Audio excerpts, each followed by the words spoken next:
Hey, ladies and gents, welcome to the Controlled Interest Gamecast, where we talk about video games and everything happening in the industry. As always, I'm joined by Dom. War never changes until it does, and you make your single player game an online game, and then it changes. Yeah, and Ron Perlman isn't Hellboy anymore. No Jordan this week, we think. We're not too sure. He might hop in the middle of the show, so if that happens, be prepared. He might also be trapped in a basement. Speaking of be prepared, did you see that song's not going to be in the live-action remake of Lion King? Wait, what's not? Be prepared. Oh, it's song. the big Scar song at the end of the movie. When the hyenas are doing the Nazi salute and all that stuff. Yeah. You know, I think I read that, and to be honest, I haven't seen the original Lion King in probably 15 years. 15 years, over a decade for sure. Yeah. I'm pumped for this new one. I'm more pumped for Aladdin. Interesting. But yeah, dude, Aladdin is just So- Will Smith. Oh, come on. I like Let's go. Aladdin. It's just I'm worried about the actors because I'm not familiar with them. Like the people who are playing Aladdin and Jasmine. So, and they're not very well known, which isn't a bad thing. Like Tom Holland wasn't known before he was Spider-Man. I'm just more cautiously optimistic with that. I love Aladdin, the cartoon. The cast for Lion King is out of the park. So I'm like, okay, this is in good hands. And then Jon Favreau directing. But yeah, I'm super stoked for Aladdin as well. Anyways, video games. In terms of what we've been playing, I actually wanted to get back to God of War this week, but I didn't have a whole lot of time to play games, so I didn't have a chance to get back to it. I played some Red Dead Redemption 2 online. Exactly what I expected. Nothing too surprising. It's in beta right now. One of the worrisome things is Rockstar said that beta progress might not transfer over to the full release. So That's shitty. the fact that they had to say that means that there's a chance that it might not, right? Or else they wouldn't have said anything. So I'm kind of worried about pouring a bunch of time into it just for it not to transfer over. So I'm split on whether or not how much time I'm going to dedicate to it. That being said, the character creator, a lot better than GTA Online. For GTA 5, you had to pick your two parents and they gave you a rough estimation of what their kid would look like. Very weird. The thing I like about this is it's hard to make a pretty character or a very good looking character. So it's the Wild West, and obviously you have a little bit of grime to yourself, and you can make a good looking character in terms of visually appealing, but you can't make them a pretty boy or a Barbie doll kind of female. It's they have grit to them, which I really enjoy because it fits the aesthetic of the world. You're introduced to some new characters that weren't in the single player version, which I expected. And I'm really interested to see where it goes. Also, I don't know, without spoiling Red Dead Redemption 2, I don't know where in the timeline of that game the online takes place. And I think I'll figure that out when I start running into more characters throughout the world. I don't know if this is supposed to take place before the events of Red Dead 2, after the events, or someplace in between. So I'm interested to see where that lands. But yeah, just dabbled with it a bit, didn't do too much. Feels like I expected, no surprises really. One thing I want to talk about is there was the report of the Battle Royale mode in it. It's not a Battle Royale mode, it's just a game mode that features a shrinking circle, which people be like, oh, that's Battle Royale. No, not really. Battle Royale signifies a big scale map with a shrinking circle, with you picking up weapons and items and stuff like that. And this is essentially just like a TDM King of the Hill thing where the area gets smaller, if that makes sense. And that's different than the heart of what a Battle Royale is. So we had all these websites writing, oh, Battle Royale mode. And I think it was just setting up people's expectations to be too high and be upset by it. It's not really what you expect from a Battle Royale mode. Other than that, played some more MTG Arena. Having a blast with that. I was finally able to play some friends, craft up some new decks, and try them out against each other, so that was fun. It's pretty much it for me. I didn't play a whole bunch. I'm almost caught up on Walking Dead. I haven't watched the mid-season finale yet. And I'm actually trying to watch Breaking Bad again to see if it hooks me this time. I'm willing to give it a second chance. That's pretty much it for me. Well, I am caught up on The Walking Dead, and you're in for a treat with that last episode because it's phenomenal. I'll just say that. So the show feels really fresh, which is surprising, and I've been impressed with the dialogue this season. My only real complaint is that the Rick exit was kind of weird. I'm not against it; it was just kind of weird the way it played out, and the birds CGI in one of the last couple episodes is pretty bad. when I like didn't notice. I when like wasn't paying enough attention. I think it's the episode after the time jump when they show Daryl like hunting for fish, and then there's like the zombie connected to the tree. Spoilers for Walking Dead, by the way. Who cares? We're probably the only two people watching it. But he looks up to the trees, and there's like a bird nest with a bird. Whew, pretty bad CG. Not as bad as the deer from like 2 seasons ago. That was Oh the my worst god, I've that ever deer. seen. But yeah, I'm enjoying it. I can't wait to see the mid-season finale as well. But it's pretty much everything I've been doing. Not a whole lot of gaming, unfortunately. Had a good Thanksgiving though, so. Yeah, thanks freaking giving. Yeah, it's a great holiday. I like food. Same. So yeah, like I said, I've been really enjoying that this past half a season of The Walking Dead too. It's kind of the whole Rick thing. I struggle when there's not really a right answer when we, the audience, knows that a character is leaving or something is going to happen because of outside circumstances. No matter what they do in the show, it's going to feel forced. You know, like they had to do this basically. But yeah, they probably could have done it a little bit better still, even considering that. But either way, this season's been much better so far than the last, I'd say for sure. It needed to be. Yeah. Yeah. And unfortunately, or I guess it might be a good thing that the viewership has gone down so dramatically. Maybe give them a little bit of a signal of like, okay, you know, you can't just keep doing the same old stuff. We need something good and fresh and new or something. I don't know. Yeah. But anyway, as far as games, I've only played Fallout 76. So Why, Dom? It's such a terrible game. Why are you playing it? Why? I know I'm supposed to hate it. That's what you're supposed to do. And I don't love it. Yeah. So I don't even think I'm like close to 10 hours in maybe. So I don't have what I can't speak to is the multiplayer elements because I've not really had any experience at all with anything online that's substantial. So that's kind of the last part of the game where I'm like waiting to see how that plays in and how that factors and how that changes things. Because so far it hasn't, it's not really existed. And I've seen a few people, walking past me. No one's talked to me or done anything. So that's pretty much been it as far as that goes. So I think it might be one of those things where it's best if you have someone to play with. Or if you're good at meeting people, I guess, online. I don't know. Are you playing on PS4 or Xbox One? PS4. Okay. Just so I know in terms of reference for bugs or anything you're going through. Yeah, so as far as bugs, I've not had anything too bad. The AI is not great. Some ghouls and stuff kind of like sometimes walk in the wrong direction or like, go into walls and shit like that. Kind of what you'd expect from a Fallout game. Some things they got to, touch up with that. I had, I think, one or two crashes before that first patch they put out where I was just kicked up to the main menu. But nothing since then. So it's not been, overall the bugs have not been terrible. I've not had some of like the horror stories of, constant crashes and quest breaking, or I've not had anything like that. So it's not the best running game I've ever seen. Maybe a few frame rate dips. Nothing egregious though, like Fallout 4 had. It's actually much better performance wise than Fallout 4 was. So on PS4 at least. So that's been fine. Mediocre to fine as far as bugs and performance for me. But I mean, this is still, it's more Fallout and it's a different world.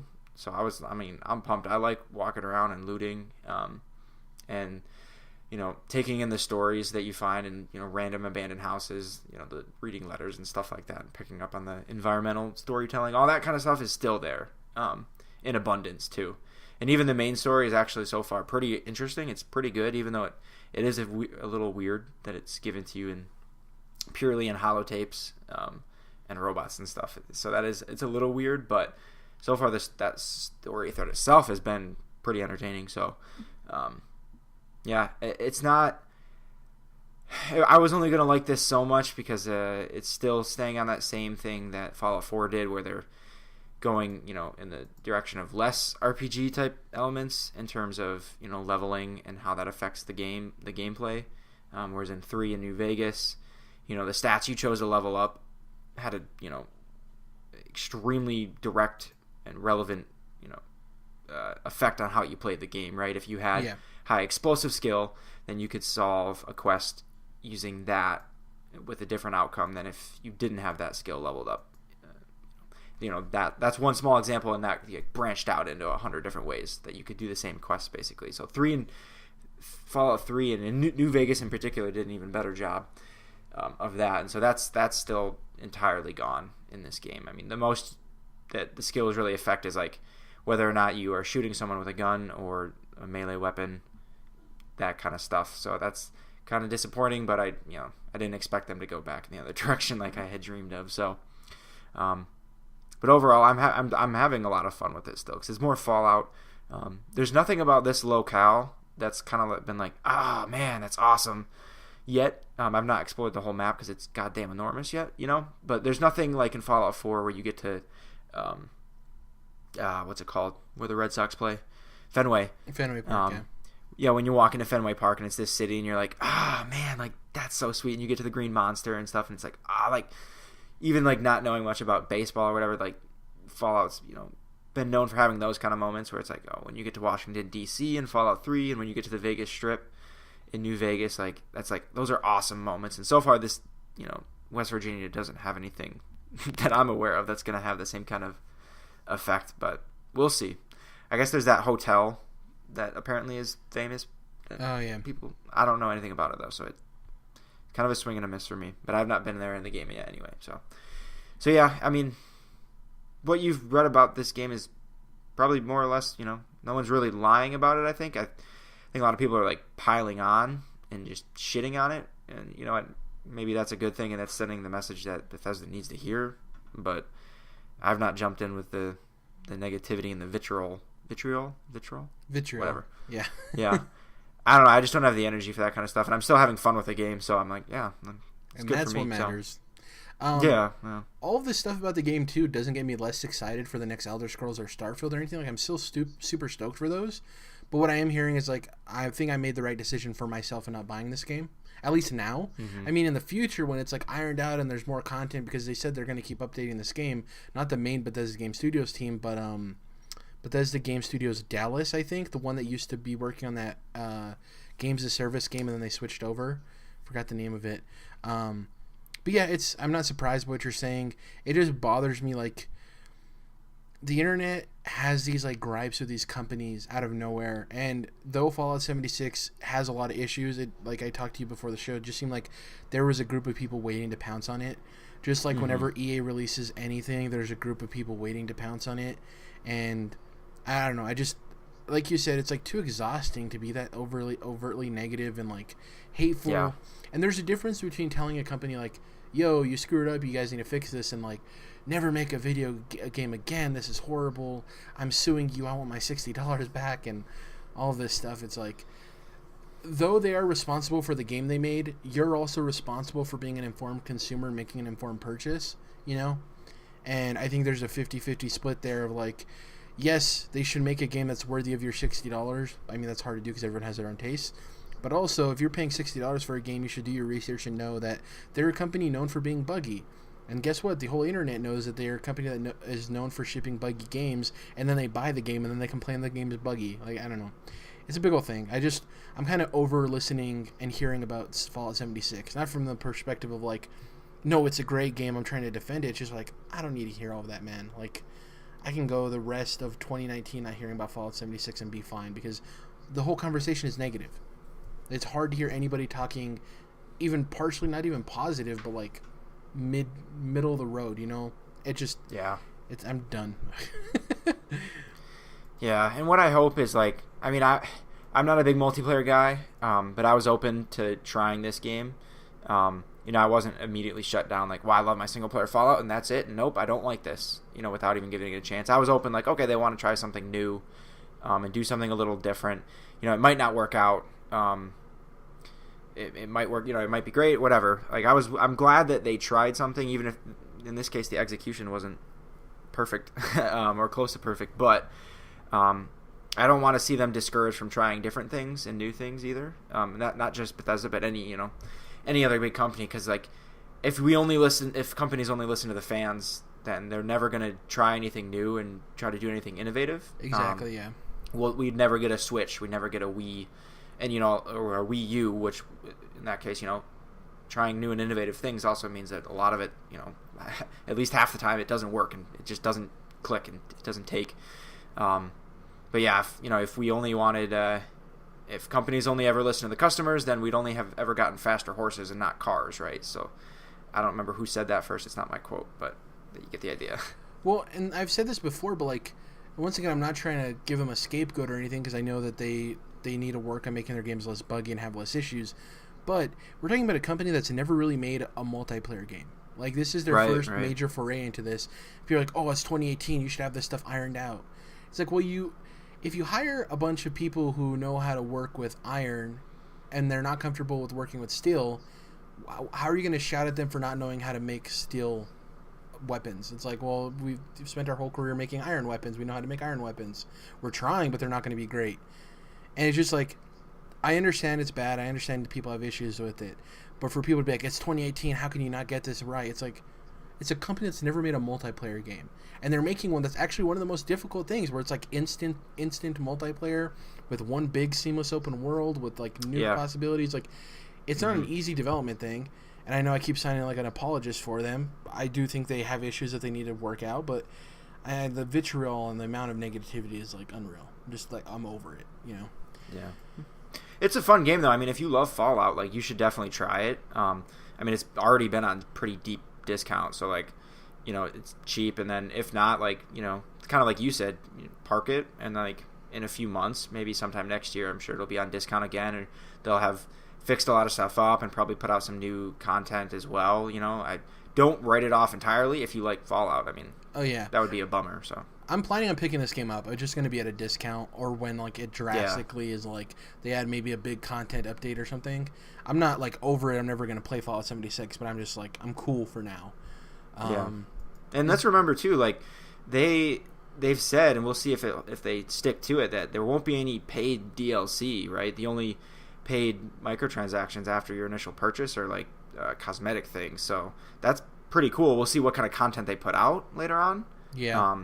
But that's pretty cool if they're putting out major DLC packs for free, right? So with this backlash, I can almost guarantee they won't have any paid DLC, dude. I almost guarantee with this backlash they can't go back on that now. Exactly. Let's hop into the news. I think that's pretty much it for what we've been playing and watching. Jordan isn't here, and I didn't really play much this week, so it's kind of a short time for us talking about what we've been playing. But at least we got to hear your initial impressions of Fallout 76. Even though you're supposed to hate it, and you're not supposed to be playing it down, but that is what it is. Speaking of hating things, a lot of people hated Nintendo's Creator Program. Nintendo has decided to kill the program as of December. This comes by way of IGN by Adam Bankhurst. Starting in December, Nintendo will no longer require online content creators to submit their videos to the NCP, which is shorthand for the Nintendo Creator Program. Creators will now be able to monetize their videos that contain Nintendo games. Nintendo stated that this move was made for the sole purpose of making it easier for creators to upload and monetize videos featuring Nintendo games. The NCP has been a point of contention and controversy amongst online content creators since it launched in early 2015. Obviously, this is a smart move. Nintendo has always been seen as the one company online that just didn't get it. Like, they were the ones that were kind of against the whole, let people do free advertising for your game. They never saw it as free advertising on Twitch or YouTube. They always saw it as, hey, you're earning profit off of our stuff. We want a cut of that. And for those unfamiliar, the way the Creator Program worked is if you made a video playing, let's say, Super Smash Brothers on the Wii U, in order to monetize it, you would have to submit it to the Creators Program. They would approve it. Then they would take a cut from it as well. So the only way you can monetize it is if it was approved by them and also they took a cut, which isn't also counting Twitch or YouTube's cut, right? So you were getting pennies on the dollar, if that. So a lot of like Nintendo-focused YouTube channels, if they didn't have an MCN, which is a multi-channel network that usually strike deals with these type of companies, you're kind of screwed and your business model was completely blown up. There was people like Achievement Hunter from Rooster Teeth, which are huge, millions of subscribers. When this was announced in 2015, they're just like, okay, we'll never do anything with Nintendo games. So it's like these big, content creators are just like, oh, fine then, Nintendo, if you're going to play that game, we're just not going to make stuff with your content. Which was an easy decision for them to make, 'cause the numbers were just like, okay, well, then we're not doing that. Exactly. And I think Nintendo didn't realize that people don't watch a lot of these big content creators specifically for the game they're playing, but because of their personality. But their personality also leads to sales of those games, if that makes sense. You know what I mean? People aren't watching Achievement Hunter because they're playing Nintendo games, but people will probably buy Nintendo games because Achievement Hunter's playing them. You know what I mean? So it's 2018. I'm glad they finally made this decision. Dom, do you think this is more closely tied to like Smash Brothers coming out, and that seems like it's going to be a games as service type game for Nintendo in terms of like updating it and it's going to live on the platform for a while, or do you think it's that plus a mix of, hey, it's 2018, this should be gone by now? You know, what do you think their decision was made from? Yeah, Smash comes out December 7th, and this decision was made effective December. So yeah, it's not a pure coincidence, right? Like you said. Like you implied, yeah, that's definitely got to be part of it, because that's Smash in particular. That's a game that will definitely benefit sales wise from having more people streaming it, and that kind of thing too. So I think that's got to be part of it. And those couple voices in the boardrooms or whatever were finally heard. There's someone over there had to be saying like, okay, guys, maybe we're like stuck in our old ways a little bit here. Maybe we should look into this because it could help us make more money actually, and be more. And have better PR basically. So, yeah. There has been research done too that like streamers and YouTubers making content for your game actually helps sales for big games. But on the opposite end of that, if you're a game that doesn't have a whole lot of content outside of just like a narrative, it actually has been seen to hurt games. So like My Dragon Cancer, which was like a huge indie hit that this guy made about his own life experiences with cancer and his kid and stuff like that. He actually showed that once these major streamers were playing through his game, it actually led to a decline in sales for him, because that game was pretty much a narrative experience, right? So there's no reason to go and play it on your own terms, whereas like these RPGs and these open world games, it's all about user experience. You can see somebody play it and you still want to buy the game and play it yourself because you're going to have your own experiences. So there is a positive and a negative to it. Nintendo games, like, it's 2018. I'm glad they're finally doing this. It's smart, especially with Super Smash Bros. Ultimate release coming out soon. I think this is also great for content creators because I think Smash is such a big deal that some of them are just willing to be like, I'm not going to monetize these videos or I'm not going to get paid for it on Twitch. I'm just going to play it anyways. And I think this is like putting Nintendo in a good light with all those content creators, which is good because I think now people are starting to catch up to the fact that they have a lot of influence on the internet and you kind of want to be in their good graces. Not in like a scary way, but like you want to have a good, positive relationship, right? So I'm glad that they've kind of reversed course on that. It's about time. Took 3 years, but it happened. Yeah. Okay, so we have no more news stories. There wasn't a whole lot going on. Some news stories that came out this week in terms of rumors and speculation for the Game Awards. I'm pushing into this topic we're going to be talking about. So the Game Awards, speculation and predictions. The Game Awards are next week. They're December 6th. And there's plenty of speculation, rumors, and hints to go over in preparation for the big day. I want to go over all of it with you, Dom, and we're going to predict what we think might happen, okay? There's a lot of information here. So first up, the games that are kind of guaranteed to show up. It was announced the day of recording this that Anthem is going to be at the Game Awards. They're going to have a brand new trailer. So we can expect to see more of Anthem, which is great. There was actually some rumblings that Anthem might be getting delayed. Those rumors have kind of died for the simple fact that there's a new trailer at the Game Awards, and it was also announced today that you can sign up for a closed alpha that's taking place on December 8th and 9th. So if you're going to be having a new trailer plus an alpha in December, your game's probably still coming out in February. So those rumors kind of died down after that. Death Stranding, Jeff Keighley has a great relationship with Hideo Kojima. We know this. Death Stranding is almost there every year. It's, we're going to see probably something from Death Stranding. People think maybe a release date. I'm not of that opinion personally. I think we're just going to see another weird trailer. If anything, I think we'll see a release year. What do you think, Dom? Do you think a date or do you think a year is more likely? Definitely not a date. That's absurd. Yeah. I would even say a year is also unlikely. I agree. But if there's any date, I think a year is more reasonable. But I still also agree that I don't think it's in contention for the Game Awards. We talked about Super Smash Bros. Ultimate. I put this as guaranteed to show up just because the Game Awards happened the day before this game comes out. Obviously, nothing's been confirmed by Nintendo, but Nintendo has had a presence at the Game Awards the last couple of years with the Legend of Zelda DLC, and then the year before that, I think they had. What was it the year before? Was it Super Mario Odyssey? I'm trying to remember. No, it was Breath of the Wild because they had Enuma pulling out the Master Sword, remember? Or maybe that was the DLC. I don't remember. They've had a presence at the Game Awards. So Smash Brothers coming out the day after, not a big surprise that it'd be there. XO18 told us that Xbox winner of arcade games would be announced at the Game Awards, so we know that's confirmed. And we also have a confirmation on top of that Below is going to be a part of that program. So we're finally getting a release date for Below, which is dope. So you were right. You called that one. Yeah. Lastly, I put Fortnite. Fortnite's going to be at the Game Awards. I would guarantee that they're probably sponsoring something in the Game Awards, if not the show itself. Huge game. They've also had a partnership with Jeff Keighley. Donald Mustard and him are friends. Are they up for anything? I don't know. Good question. I haven't looked at the nominees outside of Game of the Year. They're not up for Game of the Year. But I want to be... Maybe they're up for Game of the Year now that I think about it. I have no idea. Is that game... Is that like released or is it still... No, it's still in beta. It is beta. Okay. So and then the beta released last year. So you could make any kind of argument for when that should... Okay. They actually had... I remember Game Awards had a category for like best ongoing game. So it's probably going to be like that, okay. Overwatch, League of Legends, and Rainbow Six, I'm assuming. I haven't looked at the nominees though. So yeah. Now let's get into some things we know about or rumors or speculation, okay? So the first thing, this is another game that's guaranteed to show up. Obsidian, the studio that was recently purchased by Microsoft, had a deal with Private Division.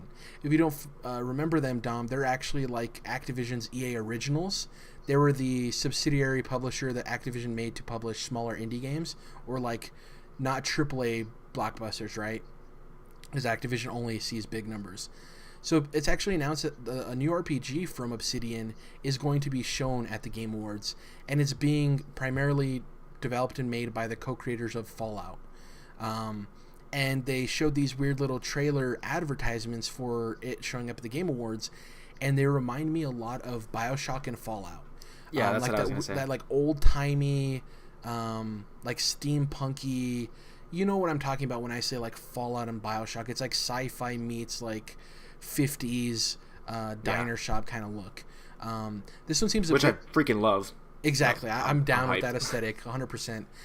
It does seem like it's more space sci-fi because there was like a rocket ship and stuff, so I don't know if this takes place like in space or on a planet or something. But Obsidian making an RPG, I'm 100% down for. Man, I this is actually one of the things I'm most excited for, Don, because Fallout New Vegas is my favorite Fallout. As it should be. As it should be. I know they're a talented studio, and I don't think they get enough credit for what they do.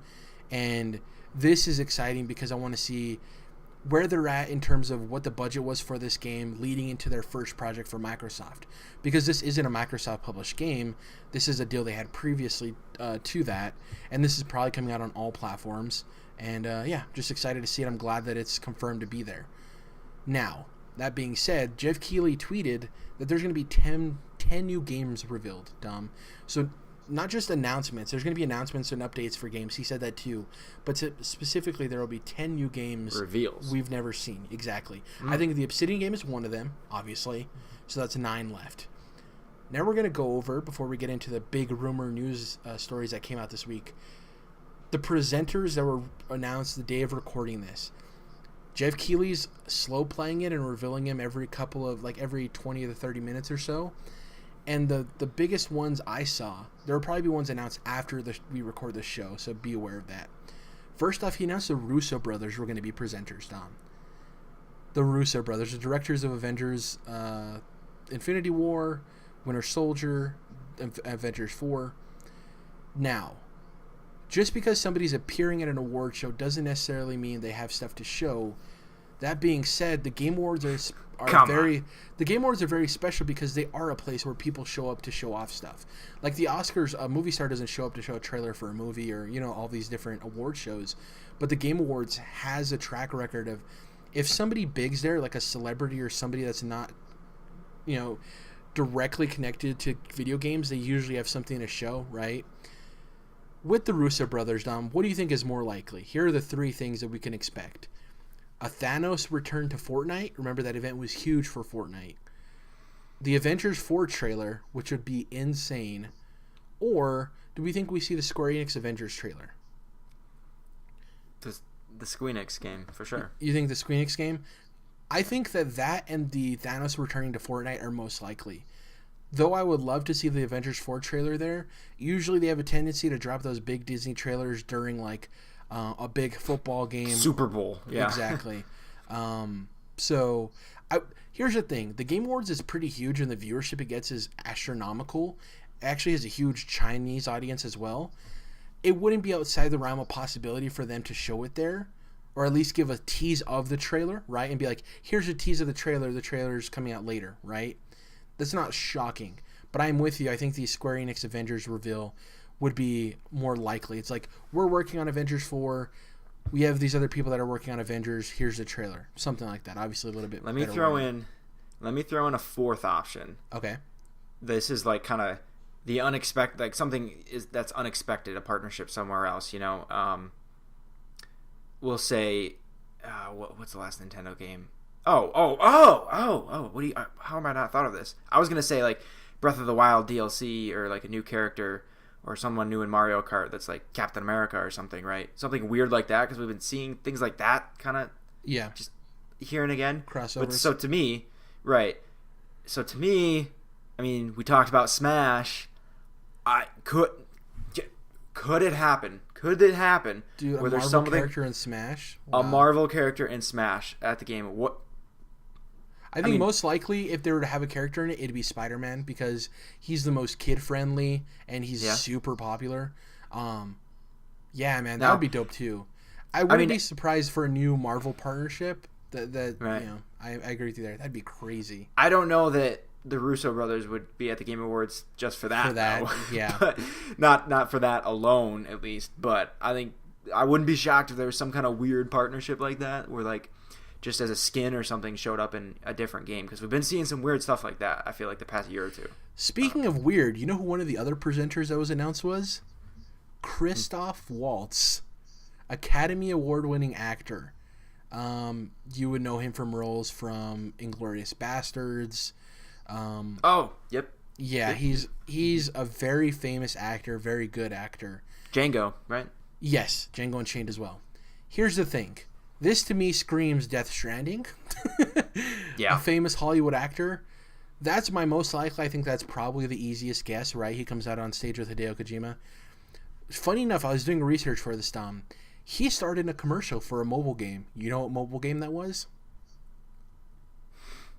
Clash of Clans. Christoph Waltz was in a Clash of Clans commercial. I would not... See, here's the thing. Clash of Clans is huge, like profit-wise. Gigantic mobile game.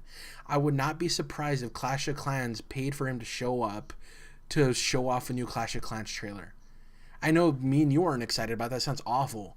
But I wouldn't be surprised, dude. Especially with the big Asian market and how much they have influenced mobile games. A Clash of Clans update or something is not outside the realm of possibility. The fact that he was in a Clash of Clans trailer is weird to begin with. My dream is a different AAA game. He comes out to announce some other game he's like working on. Imagine if he's in the Respawn Star Wars game. That would be dope. You wouldn't want that? I mean, no, that would be dope. That's but it's not happening though. Yeah, that would be great. But it ain't happening. So the next thing we're going to talk about is a weird update that happened. We've heard throughout, I think, the last year and a half, ever since Andromeda came out, when Casey Hudson returned to BioWare, he said, we're working on Anthem, but don't worry, we're still going to make Mass Effect and Dragon Age games, right? We've heard him say that. Don't worry, we're not moving away from the franchises that people fell in love with this for. Funny enough, Dom, recently in his blog post, you want to know what Casey Hudson said about Dragon Age? If you've been following these blogs, or myself, and Mark Dara, who's working on this is my own anecdote, he's one of the main producers on Anthem, on Twitter, you know we're also working on some secret Dragon Age stuff. Dragon Age is an incredibly important franchise in our studio, and we're excited to continue its legacy. Funny enough, look for more on this in the coming month, though I won't tell you where to look, ... This is like Game Awards, right? This is like the coming month. This is like the Nintendo Creators Program thing. It's like we're stopping it in December. Smash is coming out in December. Here's the thing. People think this is the new Dragon Age game. What do you think the possibility is of them announcing maybe a Dragon Age remaster, but saying the next Dragon Age is in development? Because with like Anthem not even out yet, it's hard for me to see how much they would have to show for the next Dragon Age. You know? Here's the thing. I think it's more likely that we see a Dragon Age remaster plus the announcement they're working on the next Dragon Age than to see the next Dragon Age gameplay. That being said, I think the first thing I said is just as likely as like the title for the next Dragon Age. You know what I mean? Okay, I don't think seeing gameplay is like gonna happen. That's not likely. Yeah, I agree. Okay, I'm with you on that. Where do you sit on Dragon Age? I've never played any of them. Okay. I actually own Inquisition. I played. So I guess I lied. I've played like an hour or two of Inquisition. Okay. But I've never made it past like the first world or whatever. Gotcha. I don't know. I didn't give it a fair shake yet. That's one of the things in like the backlog, quote unquote, that I want to get back to at some point and actually give it a shot because it's supposed to be pretty cool. But yeah, so I don't know too much about these games. I interrupted you. What were you gonna say? If you remember, sorry for. Not much. Just on your remaster thread, I could see them. I could definitely like the first game, Dragon Age Origins. I could see that them being like, oh yeah, we're remastering this and we're gonna put it on the Switch too. I could see that. Yeah, one is beloved. One is a great game. I like 2, but it's a very flawed, not great game. And Inquisition, I think people look back on the game as being bad. If you remember, that game won like Game of the Year and stuff, and people are like, "Oh no, it was a terrible game." It's just like this weird BioWare reverse hate stuff. I don't know. I liked Inquisition a lot. I don't think it's as good as the first game. If the first game gets remastered, that's like all levels of hype. We'll see what happens. We're both under the assumption though that if they're showing the next Dragon Age, it's a title at most, right? We're both under that agreement. Yeah. Where do you fall in terms of Alien, Dom, the franchise? Do you like Alien? Like Alien, what? Aliens, any of it? I don't even know. Like Alien, freaking like the horror game or like. No, just the Alien franchise with Ripley. I don't know what that is, man. You've never seen the Alien movie from the 80s? Okay, yeah. It's like the Alien franchise, yes. Okay. It's like a horror thing, right? Have you never seen Alien or Aliens, the movies? No. Okay. That's all you have to say. So, right, I have no idea, yeah. So obviously the Alien franchise. Alien Isolation was the game you were talking about. Yes. So there's actually some news about a new Alien game, not tied to Isolation. A trademark popped up, okay? A new trademark appeared for the Alien franchise and overly specified video games as the platform, not film. That's a huge thing because who knows if this is just like a weird like animated Netflix thing, right? Alien Blackout is the trademarked game that's believed to come from Cold Iron Studios. Now, if you remember, we talked about this briefly last year, but they were acquired by Fox Next, which is like Fox's video game publishing division. They were acquired by them specifically to work on the Alien franchise. And Cold Iron Studios hasn't made a game before, but they're comprised of like a bunch of veterans from really good games. So it's like a studio made up of really solid veterans. Anyways, they stated that they'd be working on a shooter in the Alien franchise that takes place in an action-packed, persistent world. So there we go. Alien Blackout is trademarked. People think we're going to see it at Game Awards, possibly, right? Now you're saying to me, Dom, you're like, Jerrad, well, them trademarking it doesn't mean that we're going to see it at Game Awards. It just means that we're going to see the announcement within the next year, right? Could be at E3, whatever. Trademark shows that we're going to see the game at some point. Funny enough, Hideo Kojima, Jeff Keighley's partner in crime, posted a picture of him touring Fox's studios with the eggs and the alien from Aliens, the xenomorph. He posted a picture with it, right? Hideo Kojima, huge film buff. The Game Awards replied to that tweet and said "Worlds will change," which is the slogan for this year's Game Awards, right? Worlds will change. So that led people to believe, that's weird that there's a tie between the Game Awards and Alien. Then Jeff Keighley tweeted, "Worlds will collide" in this weird special font. Now, to you, who's somebody who's never seen the movies, it doesn't mean anything. The font looks exactly like the font from the company in the movie that's responsible for the Alien. They're called Wayland Core. So, he tweeted, "Worlds will collide with that font." You want to know what the slogan of that company is, Dom? Apes will rise. Building better worlds. So, worlds will collide, building better worlds. All of this individually is like, oh, that's whatever, it's just coincidence. The fact that we have the trademark, plus Hideo Kojima, plus the Game Awards are applying to him, plus the weird text thing from Jeff Keighley, this is probably a given. As somebody who's never seen the Alien movies, Dom, it seems like you were at least interested in Alien Isolation. Horror games are always cool, right? Hiding from an alien. What would an Alien Blackout, what would this game have to do in its reveal to get you interested? Because it's already a shooter, and I know you're interested in shooters. So what would it have to do beyond that to get you interested? I don't... Should it lean more horror for you? Do you want it to be a scarier shooter? Yeah, for me, because I've been dying for another Dead Space, right? So if it could scratch some of that itch, I'd be like, oh shoot, let's go.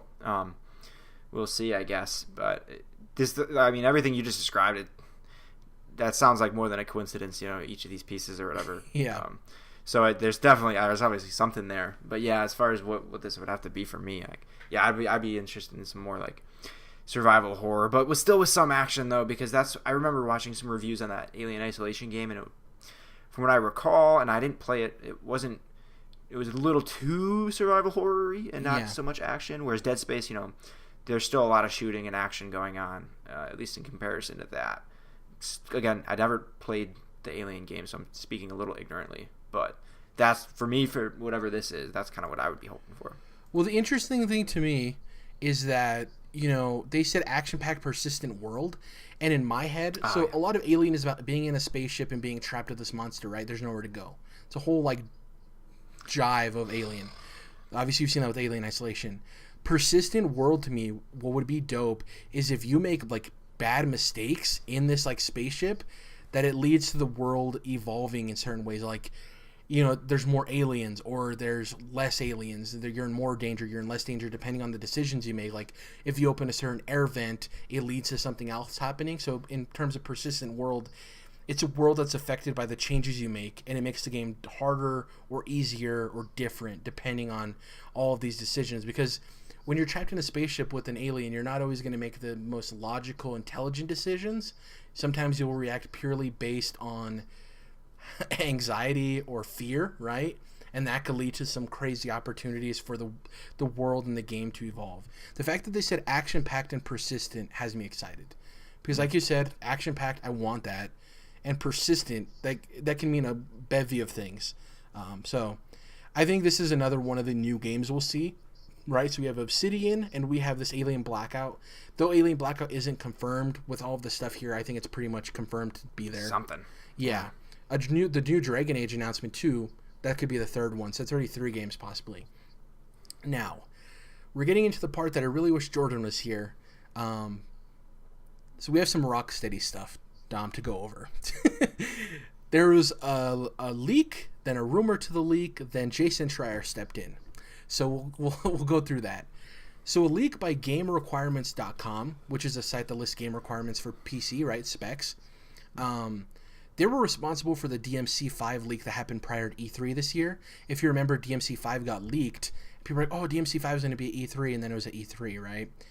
So they featured a game on their website titled Superman World's Finest. If you remember, this Superman game has been rumored forever. This thing has gone back and forth of is it confirmed, is it not confirmed, is Rocksteady working on it, is WB Montreal working on it, who knows. This game was listed on the website with Rocksteady Games as the developer, okay? So people started going crazy. Oh my god, the Superman game is real, it's going to be at the Game Awards, Rocksteady's making a Superman game. Shortly after this leak picked up traction, Jason Schreier came in, as he does, the big bad cowboy of the West, rolling into the bar to let people know what exactly is going on with all of his connections to the industry. Yeah, and he's out there canceling games, too, and delaying games. Exactly, all his fault. He stated on his podcast, according to his sources, Rocksteady is working on a game featuring a group of superheroes, and it will be a games as service type game. So it was also stated by him that they're working with W Montreal. Now remember, W Montreal has like 500 employees, and they've only made Arkham Origins, which is crazy. So there's a couple of things here that could possibly be in play, Dom. Obviously, Jason Schreier is somebody to kind of trust. He's broken crazy news stories. People were joking because they were like, how come he just said a group of superheroes? Why didn't he just say Justice League, right? A group of DC superheroes, why don't you just say Justice League? Well, there was another rumor that stated that they were actually working on a Titans game. Yeah, that's what I was just going to say. Not Justice League. So the fact that Jason Schreier is being vague, or his sources are being vague, that means that it could be Justice League or Titans, right? Now, here's the thing. Jason Schreier never said that the Superman game didn't exist. All he said was that Rocksteady is currently working on that game, right? Usually Jason would be like, no, that game doesn't exist, if he had heard otherwise. He just said, from my sources, I hear Rocksteady's currently working on that games as service game. Now, we have a couple of options here, Don, for you. I wrote up. It could be none of these, but I want to see from you which one you think is more likely, okay? A, the Superman game doesn't exist, right? So that means WB Montreal and Rocksteady are working on this team-up game. B, Rocksteady is almost done with it, the Superman game, and in the meantime, WB Montreal, with its 500-plus employees, have been doing a lot of the framework for this games-as-service game, right? They've been doing a lot of it while Rocksteady finishes the Superman game. And you can also put in there, maybe it's not Superman, but Rocksteady is finishing their game while W Montreal focuses on the games-as-service game, okay? That's 2. 3, the Superman game is WB Montreal's, right? Rocksteady's focusing on the games-as-service game, WB Montreal's helping, but the Superman game is W Montreal's game. And the last one, the games-as-service game is in development alongside Superman, but the games-as-service game is actually the one that'll come out first. So Superman is in development, but that's not the one that we could probably expect to see at the Game Awards. Which one do you think of these is most likely? Oh, man. It's tough. There's a lot of weird things here because we don't know what WB Montreal is doing. We don't know what Rocksteady's doing. I mean, I think there's definitely... I already lost track of which combinations were which in your scenarios. Whatever you feel, yeah.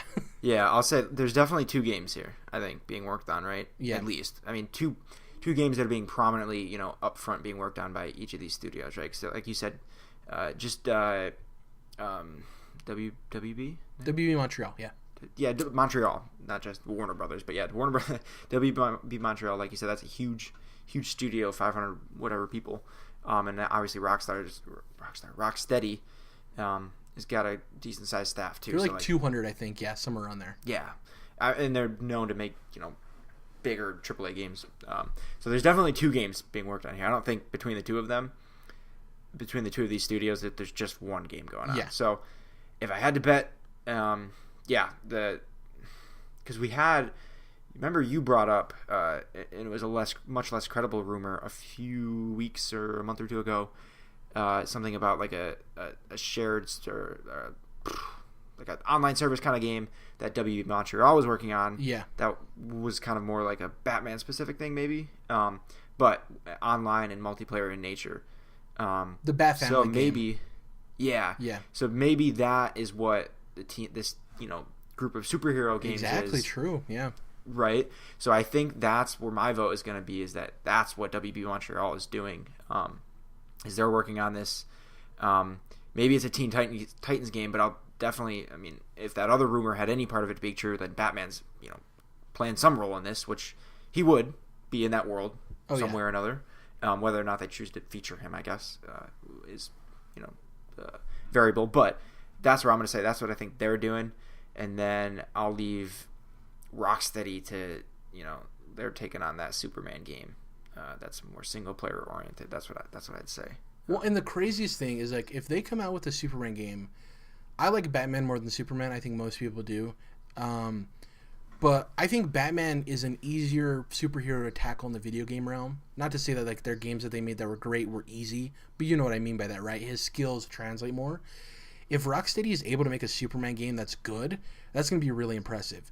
I'm with you. I think W Montreal is working on the games as service game. I didn't even think about that we did have that rumor about the Bat Family and a group of superheroes that fits in, right? I could definitely see that. what I do believe wholeheartedly, I don't necessarily believe if we'll see Rocksteady's game at the Game Awards. I hope so. But I do think Rocksteady's game is a single-player game, and that'll release first. And I think WB Montreal will get help from Rocksteady, but they are working on a multiplayer game that'll ship after Rocksteady's game. That's my belief. Yeah. Okay, yeah. I didn't mention that. Yeah, there's probably some consulting going on back and forth. It's some kind of way. Yeah. Like you said, that might be helping one or the other type of thing. Yeah. I just think Rocksteady wants a break from Batman. And I also think that in order for a Justice League game to feel earned and good and not like a weird movie tie-in, I think if you get a Batman trilogy, you get maybe a Superman game, and then you go for that Justice League game, or even the Bat Family game, and you build up to there, I think we'll eventually see a Justice League game. I just don't think there's enough there for it to feel earned, and I do think that Rocksteady wants to focus more on, like, no, let's try to do this character's story, right? Because they did so well with Batman. My only gripe with Rocksteady and WB Montreal, and this probably comes down from a publisher, is like WB Montreal has been around for how long with 500 employees and they've made one game? Like, it's kind of crazy. And all of those games are, I think Origins doesn't get the credit it deserves. All of those games are quality games, right? Arkham Knight isn't as good as the first two, but it's still a very solid game. It's just weird that they haven't produced a whole lot of games. I would like to see more from that studio. Have a more of a balance, right? Of like WB Montreal releases a game, and then Rocksteady. It was like Rocksteady, WB Montreal, Rocksteady, and now quiet. You know what I mean? It's just it's a weird cadence. We'll see. I hope Rocksteady shows up, but we've been hoping Rocksteady to show up at something for like a year and a half now. They're going to be at this Game Awards. They're going to be at E3. I just want them to finally show up. Before we get into the indie possibilities, real quick, Dom, I want to go over some video game possibilities that either relate to earlier rumors in the year that we had or just games that I could see popping up, okay? First off, in the last month, we've had a Mortal Kombat 11 rumor leak. Do you think there's a chance we see Mortal Kombat 11 revealed at the Game Awards? Yes. Yeah. Yes. It totally fits the MO, right, of the Game Awards. You're right. That's a gamey ass game. Exactly. Right? So, I agree with you. That feels like a Game Awards type of game. The Game Awards, I think, always make sure Jeff Keighley does a good job of having game reveals for a lot of different genres of games. Right. Last year they revealed Soul Calibur 6, if you remember. I think they need a fighting game in there, and I think Mortal Kombat 11 makes sense. Well, Jared, Smash is a fighting game. But a reveal. Very valid. Well, I know. Just, those people that whole argument, I don't know much about it. Remember this rumor we had and that leaked video of the Avalanche Harry Potter game? Oh, yeah. What do you think the chances are that we see that Harry Potter game finally show its face now that video leaked about a month or two ago? I don't know. I don't care. Oh, you're not a big Harry Potter guy, right? I mean, that's not what you asked, but I guess it's possible. Yeah. Well, here's the crazy thing, Dom. We already think there's a possibility of Rocksteady or WB Montreal's game showing up, right? Those are possible. Now we throw in Mortal Kombat 11 and Harry Potter. That's 4 WB games, and I doubt there's going to be 4 WB games revealed. Good point. Yeah. Who knows? Next up, this is a game that we got the title for. We haven't seen anything from. The chances of Metroid Prime 4 gameplay. What do you think? Nintendo's always there. You don't think a chance? 1%. If Metroid Prime 4 isn't there, what do you think the chances of Animal Crossing being there? 20% higher, right? That's more likely. I think we will see the reveal of something Nintendo. I'm not 100% sold it's Metroid Prime 4 or Animal Crossing. They could even just do something small, like a new Smash character, right? Like a surprise last Smash character we didn't know about. If I were to pick between the two, Metroid Prime 4 and Animal Crossing, I think Animal Crossing is a lot more likely. There have been reports that Animal Crossing is supposed to come out in the first quarter of 2019, so it would make sense to do the trailer here at the Game Awards, right, in December. Sure. Another game that we've been waiting forever to see a reveal of, Borderlands 3. That game's rumored to come out in 2019. That seems like a Game Awards-y type of announcement, you know what I mean? They had, I don't know if you remember a couple of years ago, they had Randy Pitchford come out and he was like, all of you guys love Gearbox, right? And people screamed. He's like, all of you guys love Borderlands, right? And everyone screamed. And he's like, we're doing a Bulletstorm remaster. Do you remember that? Yeah. I could see Randy Pitchford coming out and announcing Borderlands 3 in a trailer. honestly, and I've never been a big Borderlands guy, I don't know where it'll sit in terms of people getting excited. Because if you have Borderlands 3 announced next to like a Superman game, as like Superman isn't as popular as Batman, but he's also extremely popular. I think Superman like eats up that Borderlands 3 announcement. I think people even like kind of forget about it. I could see Obsidian's new RPG, Dom, having a bigger splash in the Borderlands 3. Am I wrong about that? I think that's a bit of a stretch. I think Borderlands 3 would be pretty big. You think so? I've always just wondered if Borderlands 3 is going to be the first Borderlands game to completely go into the monetization route, because that game fits microtransactions so well. And hearing Randy Pitchford in interviews, he doesn't seem like the type of guy that's opposed to doing that type of stuff. I don't know. I've just never been a huge fan of Borderlands. I don't get why it's so popular.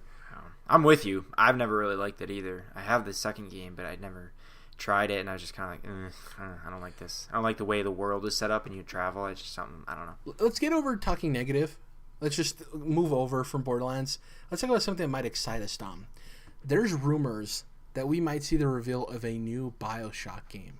Remember earlier this year, 2K was talking about they have a new entry in a beloved franchise coming out in 2019, and everyone expects it to be Borderlands 3. What if it's a new BioShock entry? Sign me up. Let's go. 100%. You want to hear the craziest rumor on top of that? There's a rumor that the Obsidian RPG, because it's being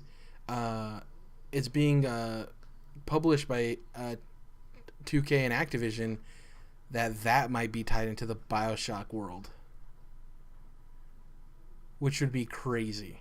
Do we know what they're making as an RPG? Yeah, 100%. Obsidian's game is an RPG. Yep. Okay. They announced that on their thing of like the Game Awards, we're going to be revealing our new RPG in partnership with the Private Division. We know 100% it's a role-playing game. Let's go through some indie possibilities, okay? That game company, who's obviously very popular, critically astounding in terms of all their releases. A couple of years ago, remember we got that Sky tease of their new game? It was called Sky. It was like a blue sky with like a feather and a candle. We could possibly see that game. That could show up. Playdead, developers of Inside and Limbo. In January of 2017, we got that tease of the crashed astronaut, remember? With like the comet coming down. We could possibly see a reveal of that game. That counts as a new game release, because even though we have that image, we don't have a title, we don't have anything about it. Next up, speaking of Playdead, remember the co-founder of Playdead left, and he made his own studio called Jumpship. And then we got that teaser of that game called Somerville. It was like alien invasion, 2D, remember? It was like red lights in the back of like these weird oblong alien buildings. We could see that for the first time. Actual gameplay. And the last one, the one that people forget about. Do you remember who Ghost Story Games is? No. They are all the former Irrational Games people. The people that made BioShock. Remember, they left. Yep. They made a new studio, Ghost Story Games. That was like 2 years ago. We haven't heard anything from them. That could be another one. You know what would be crazy? If Ghost Story Games teamed up with 2K to make the next BioShock, but they're just not Irrational Games. I don't think they left on bad terms. I think it was just like Irrational Games was unsustainable. And obviously Ken Levine leaving was huge. So I don't know what their relationship is with 2K. It could be gross, right? And that would never happen. But it's a cool idea.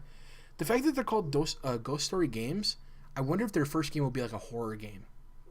I wonder if they're going to lean into that. Because they're BioShock people, and BioShock is a horror game, right? The first BioShock is a horror game. It's scary. I mean, to me, it's just as likely that that's the opposite, and they're going to do something bright and cheery and, more like a journey kind of a vibe, and kind of to counter. They're like, oh, we're Ghost Story Games, but we're going to make something about, I don't know, I could see that being just as likely. I don't know. So we've talked about a lot. We've talked about a lot of things that could happen at the Game Awards.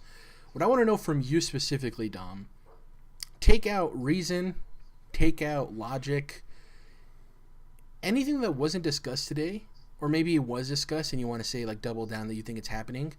What do you want to see reveal the Game Awards? Like, what's a Dom reveal you want to see? You can even say a couple of them if you want. BioShock, dude. Oof. New BioShock, I'd be all like, that would just be like, I'm done. That's it. Let's go. Give it to me. Yeah. That's it. Let's do it. Yeah. Man, just game over. I'd be so interested to see the direction they take, because I loved BioShock. I loved BioShock Infinite. 2, I was mixed on. I wasn't a huge fan, but I don't think it was terrible. And I think you like BioShock Infinite too, right? Yeah, that was a great game, dude. BioShock Infinite is weird because there was a split on that game with fans. The people who didn't like it because it was a bad game. Some people complained that it wasn't BioShock. To me, I love that game. I think it made the world bigger in scope, and there was a lot more to it, and it kind of introduced these weird things with the world that I really enjoyed. Man, I'm with you. I think a new BioShock would be extremely, extremely cool to see in any capacity. Just give me a title. Because we have the Dragon Age stuff from Casey Hudson, this is a 0% chance of happening. But I would love the announcement of a Mass Effect trilogy remaster. Oh man, I would love that so much. I don't think that's happening by any means. And lastly, I would love if we see the reveal of a Marvel game that isn't Avengers, that has been in the works for a while. And it comes out sometime in 2019, but we didn't know about it, right? So it's not the Avengers, because we already knew about that. But just some partnership that they made with a studio that we had no idea was in the works, and it's a brand new Marvel game. That'd be really cool. Other than that, there's a lot of stuff here that I'm going to be excited for, like new Dragon Age reveal. Hell yeah. Alien Blackout, I'm interested. Like you said, some of the stuff they said gets me interested in what they can do. Rocksteady, in any capacity, like a Superman game on its own wouldn't get me too excited, but being made by Rocksteady, that kind of gets me more interested. I'm just 10 new game reveals. I would guarantee you, in my opinion, that like 6 of them are AAA and like 4 of them are probably indie AA, right? Do you think that's about right? I doubt all 10 would be AAA games. It doesn't make any sense. What do you think do you think it's pretty likely that we see stuff from a Nintendo game we haven't seen yet? Like Metroid Prime 4 gameplay, Animal Crossing gameplay, a new Smash character. Do you think we're guaranteed to see something new Nintendo?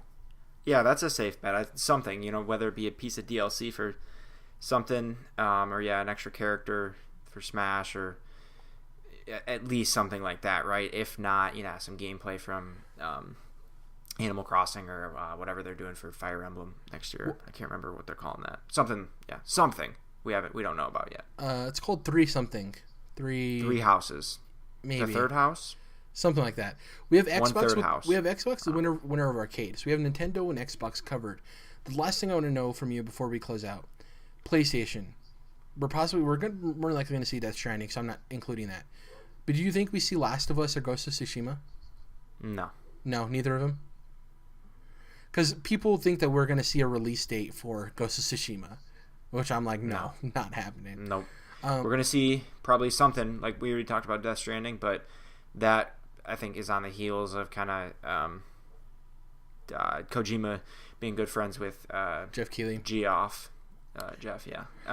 But, I don't know. Sony, I don't know. I just don't see it. What they got in the pipeline. Maybe we see some Days Gone. Maybe. I don't know. I don't know. That, to me, I wouldn't bet on it, but to me, that's the next most likely thing. Maybe some Dreams. Dude, if Dreams gets a release date at the Game Awards, that'd be hilarious. Right. I just got this.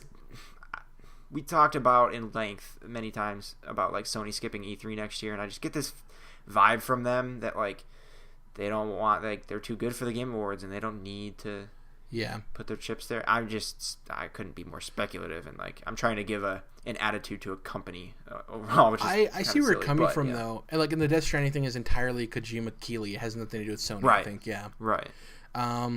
That's it for this week's show in terms of what we're going to be playing. Gonna hop into God of War. Hopefully if I have time. MTG Arena obviously, and I've been getting achievements in Hello Neighbor, which is like weird. I don't know if you ever even heard of the game.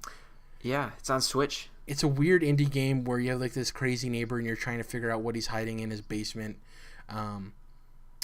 It's a very glitchy, buggy game. I've actually experienced more glitches and bugs in this game than any Telltale or Bethesda game I've ever played. That being said, I'm very lucky when it comes to both of those developers because I haven't really experienced game crashing bugs or anything, or weird like skeleton bodies that people experience. But yeah, just gonna be playing. God of War is my main focus right now. Yeah, it's pretty much it for me. I want to get to watching the Castlevania Netflix series too. So I've been toying around with the idea of jumping into that Castlevania. The first season's like an hour long total. Yeah, so I might do that one of these days because it's so short and it's just right there on Netflix. Yep. But mostly I'm gonna keep on playing Fallout. I've been having a pretty good time in West Virginia. Country roads. Take me home. Yeah. Nice. So that's gonna be primarily what I'm doing. I don't think there's anything else I got on the horizon here for a good while. Shoot, yeah, I don't know. Just gonna have another good week. Another good week. Fallout. Another week closer to Christmas. Another week closer to the end of the year. Hopefully Jordan's back next week.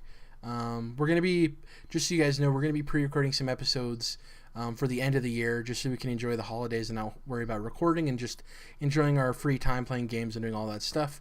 So look forward to those. Some interesting stuff talking about predictions for next year and a lot of those things. But yeah, hopefully the Game Awards lives up to our hype. We'll be talking about that next week, all the reveals and everything that happens. In Jeff Keighley, we trust. We'll see you guys next time. Bye.